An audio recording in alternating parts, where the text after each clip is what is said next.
Down 3-2 defeat to Chester in the FA Youth Cup today. Was it a case of physicality coming on top of football today? I thought we were unable to deal with their strengths. I thought we played well for large periods, especially in the second half, but ultimately you've got to be able to do every facet of the game rather than just the bits you enjoy, and I think that's the bit we struggled with today.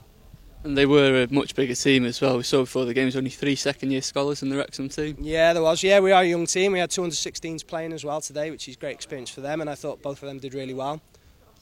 It's irrelevant really. You've got to be able to cope with it, and to be able to win games you've got to be able to stand up to different styles, different types, and I thought what Chester did, I think they did really well, and ultimately we weren't able to cope with it. A big learning curve for some of those younger players. What do you think they could have taken out of this game today? I thought they showed a lot of personality in the second half, especially at 1-0 down to get back in the game. We made a couple of tweaks at half time and I thought that helped them, and they were able to take that on board at half time and being able to implement those changes. So that was a real positive. And I thought 1-1, I thought we were going to go on and win the game. In all honesty, I thought we were on top. Unfortunately, again, we weren't able to defend set pieces, and that has changed the game. And as soon as we went 2 and 3-1 down, then we struggled really, I felt. You've mentioned the changes at half-time, so one of the positives you can take away is Jack and Matt, as they did drop back in front of the back four, they did look really comfortable there for large parts of that second half. Yeah, we were able to get the ball into a wide area quicker with the way we switched it around, with midfielders dropping into certain areas, and it allowed us to get the ball higher up the pitch quicker, in control of it, and it resulted in us getting more chances higher up the pitch really, and being able to control the position of the game better. Reiterate, unfortunately that wasn't enough to win the game. You've mentioned Sam's performance. He took his goal really well as well. He's been scoring quite a few for you this season. Yeah. Looks like he's one of the standout players in this team at the moment. Yeah, that's 6 now for the season, and I think Sam is the second year as well. Obviously he's playing a new position, wide right, cutting in and shooting, and yeah, 6 goals this season so far in I think 10 games now, 11 games, so he's played the last 9 in that position. I think he's done really well there. Again, we need to take more of those chances, not just Sam, the whole team, it's a collective, and to see the game out really.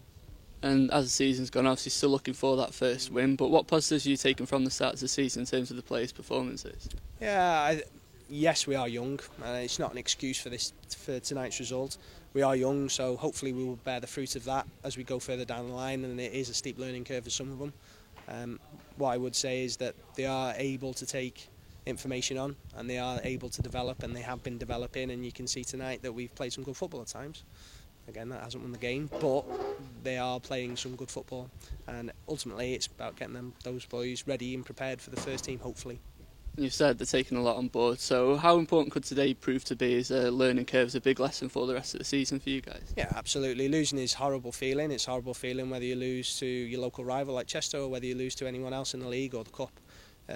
It always stings. However, being able to move forward and learn from it and develop them, it goes one or two ways. They can either take it on board and improve from it, or they can. It's a sink or swim, really, isn't it? So, again, in development, the results are important. Absolutely, youth development is the key. Is the development and preparing them for the first team, and they can use this as a catalyst to kick on, or they can use it as a defining factor, really.